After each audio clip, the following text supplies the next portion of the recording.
Tu penses être une bonne personne. Tu dis oui quand tu veux dire non.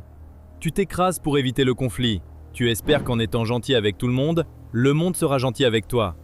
Mais le soir, quand tu es seul, tu sens cette rage, cette boule au ventre. J'ai une mauvaise nouvelle pour toi. Tu n'es pas vertueux, tu es inoffensif. Et dans ce monde, être inoffensif, c'est une mort sociale. Arrêtons de nous mentir une seconde. Ce que tu appelles gentillesse n'est souvent que de la lâcheté déguisée en vertu. D'un point de vue évolutif, c'est logique. Il y a 10 000 ans, si tu contrariais le chef de la tribu, tu étais exclu. Et seul dans la nature, l'exclusion signifiait la mort. Ton cerveau a donc évolué pour scanner en permanence l'approbation des autres. C'est un mécanisme de survie. Mais aujourd'hui, personne ne va te tuer si tu dis non à une réunion supplémentaire ou si tu refuses de prêter de l'argent.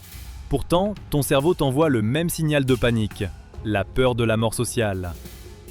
Le problème, c'est que cette stratégie de survie est devenue ton poison. Premièrement, tu perds le respect. Les êtres humains, comme tous les animaux, ont un sixième sens pour détecter la soumission. Quand tu dis oui à tout, ta parole ne vaut plus rien. Tu deviens un meuble, utile mais invisible. Deuxièmement, tu accumules ce que Carl Jung appelait l'ombre.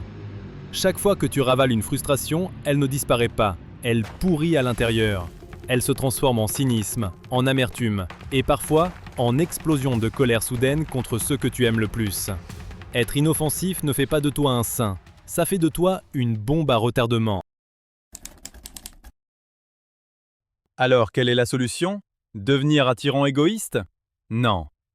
La solution est de comprendre une différence fondamentale. La différence entre être inoffensif et être pacifique. Le gentil garçon est inoffensif. Il est gentil parce qu'il est faible. Il n'a pas le choix. L'homme respecté est pacifique. Il a une épée. Il sait s'en servir. Il est capable de violence, mais il choisit de la garder au fourreau. Carl Jung disait que pour être un individu complet, il faut intégrer son ombre. Tu ne dois pas tuer le monstre en toi, tu dois le domestiquer. Tu dois le mettre à la garde de tes frontières.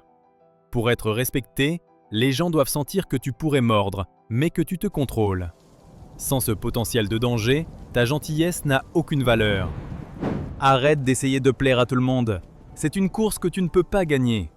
Commence par un exercice simple. La prochaine fois qu'on te demande une faveur qui te pèse, ne réponds pas oui immédiatement. Ne réponds pas non non plus. Dis simplement « Je vais vérifier mon agenda et je te redis ». Ce délai de quelques secondes, c'est là que tu récupères ton pouvoir. C'est le premier pas hors de la cage. Si tu veux comprendre les vrais mécanismes de la psychologie humaine, abonne-toi. Ici, on ne cherche pas à te rassurer, on cherche à te réveiller.